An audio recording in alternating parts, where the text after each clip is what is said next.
যদি Yellowstone super volcano জেগে ওঠে তাহলে কি হবে?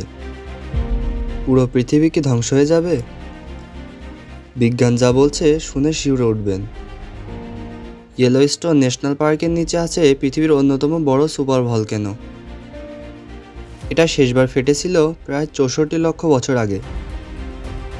বিজ্ঞানীরা বলেন, যদি এটা আবার বিস্ফোরিত হয় তাহলে তা হবে এক বিশাল প্রাকৃতিক দুর্যোগ।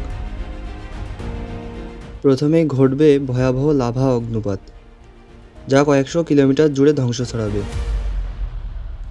এরপর ছড়াবে বিলিয়ন টন ছাই ও সালফার, যা পুরো আমেরিকা এমনকি বিশ্বের আবহাওয়াকেও বদলে দিতে পারে। সূর্যের আলো কমে যাবে। শুরু হতে পারে ভলকানিক উইন্টার, মানে কয়েক বছর ধরে তাপমাত্রা কমে যাবে।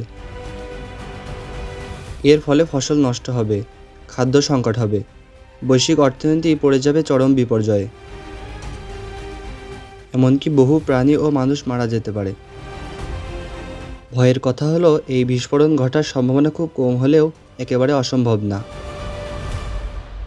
আপনি কি জানতেন সুপার ভলক্যানোর এমন প্রভাব? কমেন্টে জানান। এমন আরও বিজ্ঞানের রহস্য জানতে চোখ রাখুন আমাদের চ্যানেলে।